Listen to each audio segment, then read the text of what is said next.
सावन का महीना था। सुबह से ही काले बादल आसमान पर छाए हुए थे।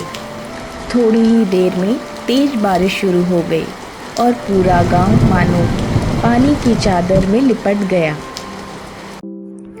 गांव के किनारे बने एक छोटे से घर में मोहन अपनी दादी के साथ रहता था। लगता है आज बारिश रुकने वाली नहीं है।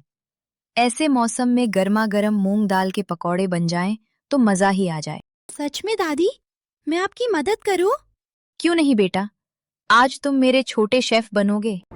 दादी ने रात भर भीगी हुई मूंग दाल निकाली।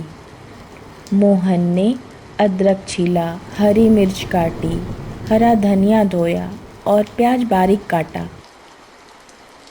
दादी ने दाल को दरदरा पीसा और उसमें सारे मसाले मिलाए। पूरा रसोईघर खुशबू से भर गया। दादी ने लोहे की कढ़ाई चूल्हे पर रखी और धीरे धीरे पकोड़े तलने शुरू किए। उनकी खुशबू पूरे आंगन में फैल गई। मोहन खुशी से बोला, दादी, इतनी अच्छी खुशबू तो पूरे गांव में जा रही होगी।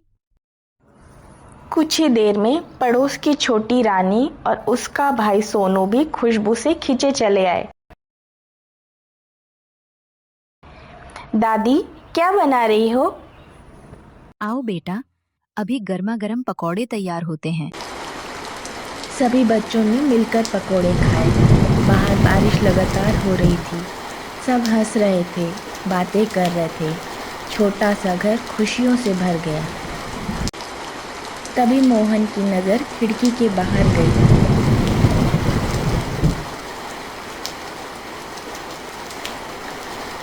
सड़क के किनारे एक बुजुर्ग आदमी भीगते हुए एक पेड़ के नीचे खड़ा था। उनके कपड़े पूरी तरह भीग चुके थे। ठंडी हवा से उनके हाथ पैर कांप रहे थे। दादी, वो बाबा बहुत ठंड में है। बेटा, कभी कभी भगवान हमारी परीक्षा ऐसे ही लेते हैं। क्या हम उनकी मदद कर सकते हैं? अगर दिल से पूछ रहे हो तो जवाब तुम्हें पहले से पता है। मोहन बिना एक पल गवाए रसोई में गया। उसने एक प्लेट में गर्मा गर्म पकोड़े रखे। मोहन ने मुस्कुराकर कहा,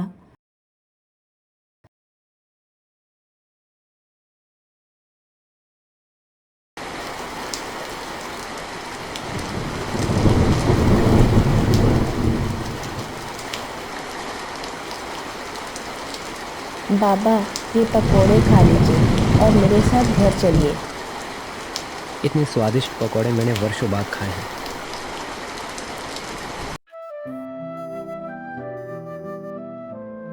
ये तौलिया लो और पनी पोंछ लो नहीं तो तुम्हें सर्दी हो जाएगी। सुबह से मैं पास के गांव जा रहा था, लेकिन अचानक तेज बारिश शुरू हो गई। रास्ता पूरी तरह बंद हो गया। मैं मदद की उम्मीद में कई घरों के सामने से गुजरा, पर किसी ने भी अपना दरवाज़ा नहीं खोला। सबने मुझे देखा, लेकिन कोई बाहर नहीं आया। घर बड़ा होने से कोई बड़ा नहीं बनता, दिल बड़ा होना चाहिए। याद रखना बेटा, रसोई सिर्फ पेट भरने की जगह नहीं होती। यहीं से प्यार, अपनापन और रिश्तों की खुशबू भी निकलती है।